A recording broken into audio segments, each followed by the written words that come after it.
Dear students, today we are going to discuss two important concepts. They are unbalanced transportation problem and maximization transportation problem. ആദ്യം നമുക്ക് unbalanced transportation problem എന്താണെന്ന് നോക്കാം. All of you know that a transportation problem is said to be balanced transportation problem if sigma ai equal to sigma bj. എല്ലാവർക്കും അറിയാലോ, നമ്മൾ ഇതുവരെ ചെയ്തിട്ടുള്ളതൊക്കെ balanced transportation problem ആയിരുന്നു. റോ ടോട്ടലും കോളം ടോട്ടലും ടാലി ആകുന്ന ഒരു സിറ്റുവേഷൻ. എന്നാൽ if the row total not equal to column total, that means if sigma a i not equal to sigma b j, then that transportation problem is called unbalanced transportation problem. അത്തരം സിറ്റുവേഷനിലാണ് നമ്മൾ unbalanced transportation problem എന്ന് വിളിക്കുന്നത്. അപ്പോൾ if a transportation problem is unbalanced one, first we have to convert it into balanced transportation problem. അങ്ങനെ balanced transportation problem ആക്കി convert ചെയ്തതിന് ശേഷം മാത്രമേ നമുക്ക് ആ ട്രാൻസ്പോർട്ടേഷൻ പ്രോബ്ലത്തിൻ്റെ സൊല്യൂഷൻ കണ്ടെത്താൻ സാധിക്കുകയുള്ളൂ. അങ്ങനെ ബാലൻസ്ഡ് വൺ ആക്കണമെങ്കിൽ ഓർത്ത് നോക്കൂ, ടോട്ടൽ ഓഫ് റോയും ടോട്ടൽ ഓഫ് കോളും ഈക്വൽ ആകുന്നില്ല. ചിലപ്പോൾ റോയുടെ ടോട്ടലും കോളത്തിൻ്റെ ടോട്ടലും നമ്മൾ നോക്കുമ്പോൾ കോളത്തിൻ്റെ ടോട്ടൽ റോയുടെ ടോട്ടലിനേക്കാളും കൂടുതലാണ്, അല്ലെങ്കിൽ റോയുടെ ടോട്ടൽ കുറവാണെന്ന് വിചാരിക്കും. റോ ടോട്ടൽ കുറവാണ് എങ്കിൽ നമ്മൾ എന്ത് ചെയ്യേണ്ടി വരും? ആ ഡിഫറൻസ് എത്രയാണോ വരുന്നത് അത്രയും എമൗണ്ട് അല്ലെങ്കിൽ അത്രയും യൂണിറ്റ് കാണിച്ചുകൊണ്ട് ഒരു പുതുതായിട്ടൊരു റോ ആഡ് ചെയ്യണ്ടേ? അങ്ങനെ ആഡ് ചെയ്തിട്ട് ആ റോ എന്ന് പറഞ്ഞു കഴിഞ്ഞാൽ അതിനർത്ഥം എന്താ? റോയിൽ നമ്മൾ എന്താ വരുന്നത്? സോഴ്സാണ്. ആ പുതിയ സോഴ്സിന് അവൈലബിൾ ആയിട്ടുള്ള യൂണിറ്റ് വലതുഭാഗത്ത് ഏറ്റവും റൈറ്റ് സൈഡിൽ നമ്മൾ ആ ഡിഫറൻസ് കാണിക്കുക. ആ ഡിഫറൻസ് കാണിക്കുന്നതോടുകൂടി റോ ടോട്ടലും കോളം ടോട്ടലും ടാലിയായി. ഓക്കെ, അങ്ങനെ ആകുമ്പോൾ അങ്ങനെ പുതുതായിട്ട് നമ്മൾ ഇൻട്രൊഡ്യൂസ് ചെയ്തിട്ടുള്ള റോ അല്ലെങ്കിൽ പുതുതായിട്ട് ഇൻട്രൊഡ്യൂസ് ചെയ്തിട്ടുള്ള സോഴ്സ്, അതിനെ നമ്മൾ വിളിക്കുക ഫിക്റ്റീഷ്യസ് സോഴ്സ് എന്നാണ്, അല്ലെങ്കിൽ ഡമ്മി സോഴ്സ് എന്ന് വിളിക്കും. ക്ലിയർ? അപ്പോൾ അവിടെ ആ പുതുതായിട്ട് ഇൻട്രൊഡ്യൂസ് ചെയ്തിട്ടുള്ള സോഴ്സ് ഉണ്ടല്ലോ, ആ സോഴ്സുമായി ബന്ധപ്പെട്ട് ഓരോ സെല്ലുകൾ ഉണ്ടാകില്ല. ആ സെല്ലിലെല്ലാം ട്രാൻസ്പോർട്ടേഷൻ കോസ്റ്റ് 0 ആയിട്ട് കാണിക്കണം. ക്ലിയർ? അതേപോലെ ചില സമയത്ത് പുതുതായിട്ട് നമ്മൾ ഇൻട്രൊഡ്യൂസ് ചെയ്യേണ്ടി വരുന്നത് കോളമായിരിക്കും. എപ്പോഴാണ് നമ്മൾ കോളം ഇൻട്രൊഡ്യൂസ് ചെയ്യേണ്ടി വരിക? പുതുതായിട്ടൊരു കോളം ഇൻട്രൊഡ്യൂസ് ചെയ്യേണ്ടി വരുന്നത് നമ്മൾ ആ കോളത്തിൻ്റെ ടോട്ടൽ നോക്കുന്ന സമയത്ത് കുറവാണ്, റോയുടെ ടോട്ടൽ കൂടുതൽ. അപ്പോൾ പുതുതായിട്ടൊരു കോളം കൊടുക്കേണ്ടി വരും. അങ്ങനെ പുതുതായിട്ടൊരു കോളം ഏറ്റവും വലതുഭാഗത്തായിട്ട് എല്ലാ ഡെസ്റ്റിനേഷനും കഴിഞ്ഞതിന് ശേഷം തന്നിട്ടുള്ള ഡെസ്റ്റിനേഷനിൽ അവസാന ഡെസ്റ്റിനേഷൻ സെൻറ്ററും കഴിഞ്ഞ ശേഷം ഒരു പുതിയൊരു കോളം നമ്മൾ ഇൻട്രൊഡ്യൂസ് ചെയ്യണം. ഓക്കെ, ആ പുതിയ കോളം ഇൻട്രൊഡ്യൂസ് ചെയ്തിട്ട് ആ ഡെസ്റ്റിനേഷൻ സെൻറ്ററിലെ ഡിമാൻഡ് റിക്വയർമെൻറ്റ്സ് ഏറ്റവും താഴെ കാണിക്കുന്നുണ്ടല്ലോ, അവിടെ ആ ഡിഫറൻസ് എഴുതി ചേർക്കുക. അപ്പോൾ അവിടെ വന്നിട്ടുള്ള ഇൻട്രൊഡ്യൂസ് ചെയ്തിട്ടുള്ള പുതിയ ഒരു കോളം ഉണ്ടല്ലോ, അതായത് പുതിയൊരു ഡെസ്റ്റിനേഷൻ, ആ ഡെസ്റ്റിനേഷനുമായി ബന്ധപ്പെട്ട് ഉള്ള എല്ലാ സെല്ലുകളിലും ട്രാൻസ്പോർട്ടേഷൻ കോസ്റ്റ് നമ്മൾ 0 ആയിട്ട് കാണിക്കുക. ഡമ്മി അല്ലെങ്കിൽ ഫിക്റ്റീഷ്യസ് സോഴ്സ് ഓർ ഡെസ്റ്റിനേഷനിലേക്കുള്ള, സോഴ്സിൽ നിന്ന് ഡെസ്റ്റിനേഷനിലേക്കുള്ള, ഫിക്റ്റീഷ്യസ് സോഴ്സിൽ നിന്ന് എല്ലാ ഡെസ്റ്റിനേഷനിലേക്കുള്ള ട്രാൻസ്പോർട്ടേഷൻ കോസ്റ്റ് 0 ആണ്. ഓക്കെ, അതുപോലെ ഒരു സോഴ്സിൽ നിന്ന് ഫിക്റ്റീഷ്യസ് ഡെസ്റ്റിനേഷനിലേക്കുള്ള എല്ലാ ട്രാൻസ്പോർട്ടേഷൻ കോസ്റ്റും 0 ആയിരിക്കും. ഓക്കെ, അത് മാത്രമാണ് ശ്രദ്ധിക്കേണ്ടതുള്ളൂ. ക്ലിയർ?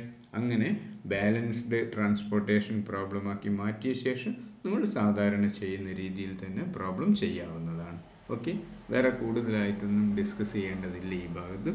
എങ്കിലും ഒരു ക്വസ്റ്റ്യൻ നമുക്ക് ഈ ബാലൻസ്ഡ് ട്രാൻസ്പോർട്ടേഷൻ പ്രോബ്ലമാക്കി മാറ്റുന്നത് എങ്ങനെയാണെന്ന് അറിയാൻ വേണ്ടി 1-2 ക്വസ്റ്റ്യൻ എങ്ങനെയാണ് കൺവേർട്ട് ചെയ്യുന്നത് എന്ന് മാത്രം ഞാനൊന്ന് സൂചിപ്പിക്കാം. ഓക്കെ, നോക്കൂ. Determine the optimal transportation plan from the following table, giving the planned to market shipping cost and quantities required at each market and available at each plant. ഇപ്പോൾ ഇവിടെ F1, F2, F3 എന്നിങ്ങനെ 3 പ്ലാന്റുകളാണുള്ളത്. അതുപോലെ W1, W2, W3, W4 എന്നിങ്ങനെ 4 മാർക്കറ്റുകളാണുള്ളത്. ഈ 4 മാർക്കറ്റുകളാണ് destination points. 3 പ്ലാന്റുകളാണ് നമ്മുടെ source എന്ന് പറയുന്നത്. നമ്മളിവിടെ സാധാരണ പ്രോബ്ലം ചെയ്യുന്ന സമയത്ത് ആദ്യം എന്താ ചെയ്യുക? ഈ ക്വസ്റ്റ്യനിൽ തന്നിട്ടുള്ള ആ അവൈലബിലിറ്റിയും അതേപോലെ ഡിമാൻഡ് റിക്വയർമെൻറ്റ്സും ടാലി ആകുന്നുണ്ടോ നോക്കും. അതായത് ട്രാൻസ്പോർട്ടേഷൻ പ്രോബ്ലം ബാലൻസ്ഡ് ആണോ എന്ന് നോക്കണം. നോക്കൂ, ഇവിടെ 50, ഇവിടെ പ്ലാന്റിൽ അവൈലബിൾ ആയിട്ടുള്ള ക്വാണ്ടിറ്റി 50 + 40 + 70 എത്ര വരിക? 160 ആണ് വരുന്നത്. എന്നാൽ ഡിമാൻഡ് റിക്വയർമെൻറ്റ്സ് നോക്കൂ, 30 + 25 + 35 + 40 എത്ര വരുന്നു? 130 വരുന്നു. 130. 160യും 130യും തമ്മിൽ ഡിഫറൻസ് ഉണ്ടല്ലോ, ടാലി അല്ലല്ലോ. അപ്പോൾ ഈ പ്രോബ്ലം എന്താണ്? അൺബാലൻസ്ഡ് ട്രാൻസ്പോർട്ടേഷൻ പ്രോബ്ലമാണ്. ഇതിനെ ബാലൻസ്ഡ് ട്രാൻസ്പോർട്ടേഷൻ പ്രോബ്ലമാക്കി മാറ്റണം. അപ്പോൾ നോക്കൂ, അവൈലബിലിറ്റി 160 ആയിരുന്നു ഉണ്ടായിരുന്നത് അല്ലേ? അവൈലബിലിറ്റി ഇത് 160 ഉണ്ട്. ഇത് ടോട്ടൽ ചെയ്തപ്പോൾ 130 വരുന്നുള്ളൂ. ക്ലിയർ? അപ്പോൾ ഇവിടെ നമുക്ക് ഇത് ടോട്ടൽ ചെയ്തപ്പോൾ 130 വരുന്നുള്ളൂ. അപ്പോൾ ഇവിടെ ഒരു 30 കൂടെ വേണ്ടേ? ഒരു പുതുതായിട്ട് നമ്മൾ ഒരു ഡെസ്റ്റിനേഷൻ W5 എന്ന് പറഞ്ഞൊരു ഡെസ്റ്റിനേഷൻ ഇൻട്രൊഡ്യൂസ് ചെയ്യണം. എന്നിട്ട് അവിടെ നമ്മളിതാ ഈ 40ക്ക് വലതുഭാഗത്തായിട്ട് ഇവിടെ ഒരു 30 കൂടെ ഇട്ട് കഴിഞ്ഞ് ഇത് ടോട്ടൽ ചെയ്ത് കഴിഞ്ഞ് 160 ആയി. ഇതും ടോട്ടൽ ചെയ്ത 160 ആയി. ഓക്കെ, അങ്ങനെ ഇൻട്രൊഡ്യൂസ് ചെയ്യുന്ന പുതിയ ഡെസ്റ്റിനേഷൻ ഉണ്ടല്ലോ, ഡെസ്റ്റിനേഷൻ സെൻറ്റർ, അതിനെ W5 എന്ന് പേര് കൊടുക്കാം. അതിനെ നമുക്ക് എന്താ പറയുക, പുതുതായിട്ട് ഇൻട്രൊഡ്യൂസ് ചെയ്യുന്ന ഡെസ്റ്റിനേഷൻ ഡമ്മി ഡെസ്റ്റിനേഷൻ എന്ന് വിളിക്കാം. അല്ലെങ്കിൽ ഫിക്റ്റീഷ്യസ് ഡെസ്റ്റിനേഷൻ നമ്മൾ ഇവിടെ ഇൻട്രൊഡ്യൂസ് ചെയ്യും. അപ്പോൾ ഇവിടെ ഓരോ സെല്ലുകൾ ഉണ്ടാവുമല്ലോ, 1, 2, 3 സെല്ലുകൾ ഉണ്ടാവും. അതിലൊക്കെ ട്രാൻസ്പോർട്ടേഷൻ കോസ്റ്റ് എഴുതേണ്ടത് 0 ആണ്. അപ്പോൾ ഓർക്കുക, F1 എന്ന പ്ലാന്റിൽ നിന്ന് ഡമ്മി ഡെസ്റ്റിനേഷൻ സെൻറ്ററിലേക്കുള്ള കോസ്റ്റ് 0 ആയിരുന്നു. F2ൽ നിന്ന് ഇവിടത്തേക്കുള്ള 0 ആയിരിക്കും. F3യിൽ നിന്ന് ഡമ്മി ഡെസ്റ്റിനേഷനിലേക്കുള്ള കോസ്റ്റ് 0 ആയിരിക്കും. ക്ലിയർ? അങ്ങനെ ഒരു പുതിയ ഒരു കോളം നമ്മൾ ഇൻട്രൊഡ്യൂസ് ചെയ്യുന്നു, അല്ലെങ്കിൽ ഒരു ഡെസ്റ്റിനേഷൻ ഡമ്മി ഡെസ്റ്റിനേഷൻ ഇൻട്രൊഡ്യൂസ് ചെയ്യുന്നതോടുകൂടി നമ്മുടെ പ്രോബ്ലം ബാലൻസ്ഡ് ട്രാൻസ്പോർട്ടേഷൻ പ്രോബ്ലമായി മാറും. നമുക്ക് നോക്കാം അതെങ്ങനെയാണ്. നോക്കൂ, ബാലൻസ്ഡ് ട്രാൻസ്പോർട്ടേഷൻ പ്രോബ്ലം ഇത് W5 എന്ന ഒരു പുതിയ ഡെസ്റ്റിനേഷൻ, പുതിയ കോളം ഇൻട്രൊഡ്യൂസ് ചെയ്തു. ട്രാൻസ്പോർട്ടേഷൻ കോസ്റ്റ് എല്ലാം 0, ഇവിടെ 30 എന്ന് കൊടുത്തു. അങ്ങനെ 30 എന്ന് കൊടുക്കുന്നതോടുകൂടി ഇതെന്തായി? 160 ആയി. ഇതും 160 ആയി. ഓക്കെ, ഇനി നമ്മൾ VIM ഉപയോഗിച്ചാണ് ഇനീഷ്യൽ ഫീസിബിൾ സൊല്യൂഷൻ കണ്ടെത്തുന്നതെങ്കിൽ ഇങ്ങനെ വരും. പിന്നെ അത് ഓപ്റ്റിമാലിറ്റി ടെസ്റ്റ് ചെയ്യുക. അതിലേക്കൊന്നും ഞാൻ പോകുന്നില്ല. ഞാനത് ബാലൻസ്ഡ് ട്രാൻസ്പോർട്ടേഷൻ പ്രോബ്ലമാക്കി മാറ്റേണ്ടത് മാത്രമേ നമ്മളിവിടെ നോക്കേണ്ടതുള്ളൂ. പിന്നീടെല്ലാം നിങ്ങൾ പഠിച്ചതാണ്, നിങ്ങൾ ചെയ്തോളുക. ഓക്കെ, എങ്കിലും VIM പ്രകാരം ഇനീഷ്യൽ ഫീസിബിൾ സൊല്യൂഷൻ ഇതാണ് വരിക എന്ന് ഞാൻ സൂചിപ്പിച്ചിട്ടുണ്ട്. ബാക്കിയൊക്കെ നിങ്ങൾ ചെയ്തോളൂ, നമ്മൾ പഠിച്ചതാണ്. ഓക്കെ, അടുത്തൊരു ക്വസ്റ്റ്യൻ നോക്കൂ. A steel company has 3 open hearth furnaces and 5 rolling mills. Transportation cost rupees per quintal for shipping steel from furnaces to rolling mills are shown in the following table. നോക്കൂ, 3 furnaces ആണുള്ളത്, 4 rolling മില്ലും ആണുള്ളത്. അപ്പോൾ ഇവിടെ നിന്ന് ഇവിടത്തേക്ക്, അല്ലെങ്കിൽ സോഴ്സിൽ നിന്ന് ഡെസ്റ്റിനേഷനിലേക്ക് 1 ക്വിൻ്റൽ സ്റ്റീൽ എത്തിക്കുന്നതിന് വരുന്ന ട്രാൻസ്പോർട്ടേഷൻ കോസ്റ്റാണ് ഇത്. നമുക്ക് ആദ്യം ബാലൻസ്ഡ് ആണോ എന്നൊന്ന് ചെക്ക് ചെയ്യാം. 70 + 55 + 70 140, 195 ആണ് ഈ റോയുടെ ടോട്ടൽ വരുന്നത്. കോളങ്ങളുടെ ടോട്ടൽ വരുന്നതോ 85, 35, 50, 45. അപ്പോൾ 95, 130, 215 വരും. 215 ആണ് ഇത് വരുന്നത്. ഇത് 195, 20 യൂണിറ്റിൻ്റെ ഡിഫറൻസ് വരും. ഇത് കുറവാണല്ലോ. അപ്പോൾ നമ്മൾ എന്ത് ചെയ്യണം? ഇവിടെ ഒരു പുതുതായിട്ടൊരു റോ ചേർക്കണം, അല്ലെങ്കിൽ പുതിയൊരു സോഴ്സ് F4 എന്ന് പറഞ്ഞൊരു പുതിയൊരു സോഴ്സ്, പുതിയൊരു ഒറിജിൻ നമ്മൾ ഇൻട്രൊഡ്യൂസ് ചെയ്യണം. അതിനെ ഡമ്മി ഒറിജിൻ അല്ലെങ്കിൽ ഡമ്മി സോഴ്സ് എന്ന് നമുക്ക് വിളിക്കാം. ഫിക്റ്റീഷ്യസ് സോഴ്സ് എന്നെല്ലാം പറയും. ആ ഫിക്റ്റീഷ്യസ് സോഴ്സായ F4 കാണിച്ച ശേഷം ഇവിടെ എത്ര കാണിക്കണം? ആ സോഴ്സിലുള്ള അവൈലബിലിറ്റി ആയിട്ട് 20 കാണിക്കുക. അപ്പോൾ ഇവിടെ ഓരോ സെല്ലുകൾ ഉണ്ടാവുമല്ലോ, ഈ 4 സെല്ലുകളിലും ട്രാൻസ്പോർട്ടേഷൻ കോസ്റ്റ് 0 കാണിക്കുക. ഓക്കെ, അങ്ങനെ കാണിക്കുമ്പോൾ നമ്മുടെ ബാലൻസ്ഡ് ട്രാൻസ്പോർട്ടേഷനായി മാറി, ബാലൻസ്ഡ് ട്രാൻസ്പോർട്ടേഷൻ പ്രോബ്ലമായി മാറി. അതെങ്ങനെയാണെന്ന് നോക്കാം.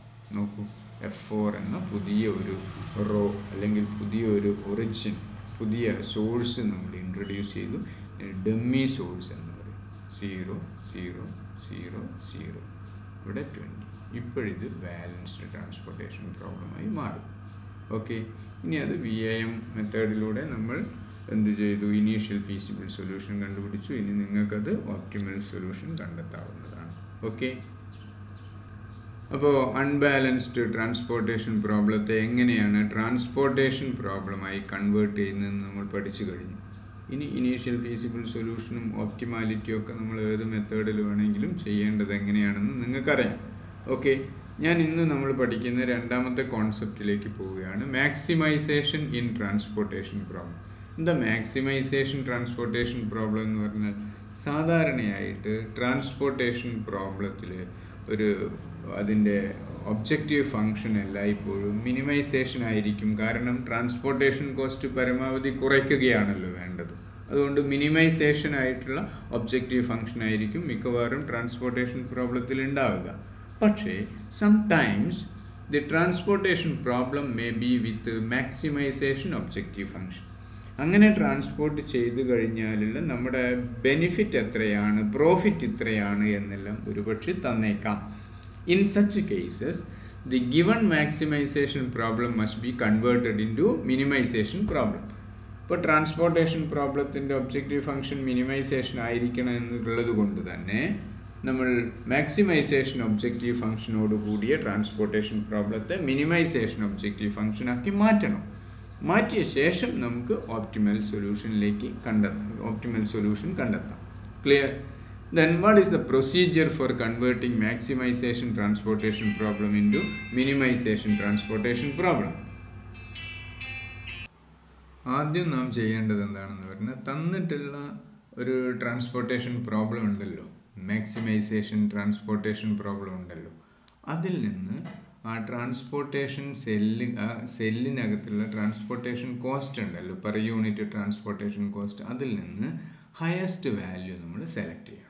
ഏറ്റവും കൂടിയ വാല്യൂ സെലക്ട് ചെയ്യുക. Okay, then subtract all other values from the selected highest value. അപ്പോൾ ആ സെലക്ട് ചെയ്തിട്ടുള്ള ഹയസ്റ്റ് ട്രാൻസ്പോർട്ടേഷൻ കോസ്റ്റ് പെർ യൂണിറ്റിൽ നിന്ന് ബാക്കി എല്ലാ കോസ്റ്റും കുറയ്ക്കുക.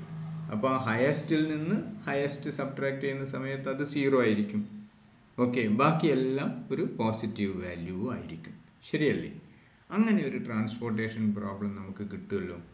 ആ കിട്ടിക്കഴിഞ്ഞാൽ അതെന്തായി മാറി? മിനിമൈസേഷൻ ട്രാൻസ്പോർട്ടേഷൻ പ്രോബ്ലമായി മാറിക്കഴിഞ്ഞു. ഇനി നമ്മൾ സാധാരണ ചെയ്യുന്ന രീതിയിൽ ട്രാൻസ്പോർട്ടേഷൻ പ്രോബ്ലം സോൾവ് ചെയ്യുന്ന രീതിയിൽ ചെയ്തോളുക. ഓക്കെ, അതാണ് മാക്സിമൈസേഷൻ ട്രാൻസ്പോർട്ടേഷൻ പ്രോബ്ലം വന്ന് ചെയ്യേണ്ടത്. മിനിമൈസേഷൻ ആക്കണം. മിനിമൈസേഷൻ ആക്കാൻ വേണ്ടി highest transportation cost per unit select ചെയ്യുക, ബാക്കിയെല്ലാം അതിൽ നിന്ന് മൈനസ് ചെയ്യുക. മൈനസ് ചെയ്ത് കിട്ടുന്ന ഫിഗറാണ് ആ ട്രാൻസ്പോർട്ടേഷൻ സെല്ലിലെ ട്രാൻസ്പോർട്ടേഷൻ കോസ്റ്റായിട്ട് വരിക. അതോടുകൂടി അത് മിനിമൈസേഷനായി മാറി. അതുകൊണ്ടൊരു മാക്സിമൈസേഷൻ ട്രാൻസ്പോർട്ടേഷൻ പ്രോബ്ലത്തെ മിനിമൈസേഷനാക്കി മാറ്റുന്നത് എങ്ങനെയാണെന്ന് മാത്രം ഒരു ഇല്ലസ്ട്രേഷൻ പോലെ ഞാൻ പറഞ്ഞുതരാം. പ്രോബ്ലം സോൾവ് ചെയ്യേണ്ട രീതിയൊക്കെ നമ്മൾ നേരത്തെ ചെയ്തതുപോലെ തന്നെ. ഓക്കെ, solve the following transportation problem to maximize profit. അതുകൊണ്ട് ട്രാൻസ്പോർട്ടേഷൻ പ്രോബ്ലമാണ്, കോസ്റ്റ് മിനിമൈസ് ചെയ്യാന്നല്ല, മാക്സിമൈസേഷൻ ഓഫ് പ്രോഫിറ്റ് ആണ് ഒബ്ജക്റ്റീവ് ഫംഗ്ഷൻ വരുന്നത്. അതുകൊണ്ട് ഇവിടെ പ്രോഫിറ്റ് ആണ് തന്നിരിക്കുന്നത്. ഇവിടെ സോഴ്സ് 1 2 3 സോഴ്സ് 3 സോഴ്സാണുള്ളത്. ഡെസ്റ്റിനേഷൻ ABCD 4 ഡെസ്റ്റിനേഷനുമാണുള്ളത്. ഇപ്പോൾ സോഴ്സിൽ അവൈലബിൾ ആയിട്ടുള്ളതാണിത്, ഡെസ്റ്റിനേഷൻ്റെ ഡിമാൻഡ് റിക്വയർമെൻറ്റ്സ് ആണിത്. അങ്ങനെ ട്രാൻസ്പോർട്ട് ചെയ്യുമ്പോൾ നമുക്ക് കിട്ടുന്ന ഒന്നാമത്തെ സോഴ്സിൽ നിന്ന് A എന്ന ഡെസ്റ്റിനേഷനിലേക്ക് 1 യൂണിറ്റ് ഗുഡ്സ് അയച്ചു കഴിഞ്ഞാൽ സ്ഥാപനത്തിന് കിട്ടുന്ന പ്രോഫിറ്റാണ് 15. അതുപോലെ ഇവിടെ 51. ഇതെല്ലാം പ്രോഫിറ്റാണ്. അതുകൊണ്ട് ആ പ്രോഫിറ്റ് പെർ യൂണിറ്റ് ആണ് ഇവിടെ തന്നിരിക്കുന്നത്, കോസ്റ്റ് അല്ല സാധാരണ തരുന്ന രീതിയിൽ. അതുകൊണ്ട് തന്നെയാണ് പ്രോഫിറ്റ് മാക്സിമൈസ് ചെയ്യാന്നുള്ള ഒബ്ജക്റ്റീവ് ഫംഗ്ഷൻ വരുന്നത്. ഇതിനെ മിനിമൈസേഷൻ ആക്കണമെങ്കിൽ നമുക്ക് ഇവിടെ ഞാൻ നേരത്തെ കോസ്റ്റ് എന്നാണ് പറഞ്ഞത്, ഈ പ്രോഫിറ്റിൽ നിന്ന് ഹയസ്റ്റ് പ്രോഫിറ്റ് എടുത്തു നോക്കൂ. ഹയസ്റ്റ് വാല്യൂ ഏതാ വരുന്നത് നോക്കൂ, 81 ഉണ്ട്, 60, 90 ആണ് ഹയസ്റ്റ് വാല്യൂ, ശരിയല്ലേ? ഈ 90 സെലക്ട് ചെയ്ത ശേഷം 90യിൽ നിന്ന് എല്ലാം സബ്ട്രാക്ട് ചെയ്യും. അപ്പോൾ 90യിൽ നിന്ന് ഈ 15 സബ്ട്രാക്ട് ചെയ്താൽ 75 അല്ലേ വരിക, 75. 90യിൽ നിന്ന് 80 സബ്ട്രാക്ട് ചെയ്താൽ 10, 90യിൽ നിന്ന് 90 സബ്ട്രാക്ട് ചെയ്താൽ 0, 90യിൽ നിന്ന് 51 സബ്ട്രാക്ട് ചെയ്താൽ 39, 90യിൽ നിന്ന് 42 സബ്ട്രാക്ട് ചെയ്താൽ 48, 40 സബ്ട്രാക്ട് ചെയ്താൽ 50. ഇങ്ങനെ 90യിൽ നിന്ന് എല്ലാം സബ്ട്രാക്ട് ചെയ്ത് കഴിഞ്ഞാൽ കിട്ടുന്നത് ഇതിപ്പോൾ കോസ്റ്റായി മാറി. ഓക്കെ, ട്രാൻസ്പോർട്ടേഷൻ കോസ്റ്റായി മാറി. ക്ലിയർ? ഇനി മിനിമൈസേഷൻ കോസ്റ്റ് ആയതുകൊണ്ട് തന്നെ ഇത് മിനിമൈസേഷൻ ട്രാൻസ്പോർട്ടേഷൻ പ്രോബ്ലമായി മാറുകയും ചെയ്തു. സാധാരണ ചെയ്യുന്ന രീതിയിൽ നിങ്ങൾ പ്രോബ്ലം ചെയ്യുക.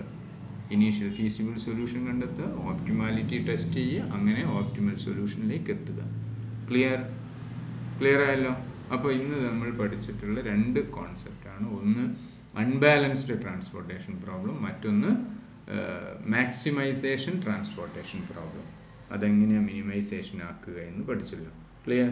അപ്പോൾ നമ്മൾ ട്രാൻസ്പോർട്ടേഷൻ പ്രോബ്ലം എന്ന ആ ചാപ്റ്റർ നമ്മളിവിടെ ഇന്ന് അവസാനിപ്പിക്കുകയാണ്. എന്തെങ്കിലും സംശയം ആർക്കെങ്കിലും ഉണ്ടെങ്കിൽ ഇന്ന് തന്നെ വിളിച്ച് ചോദിക്കണം. Okay, thank you.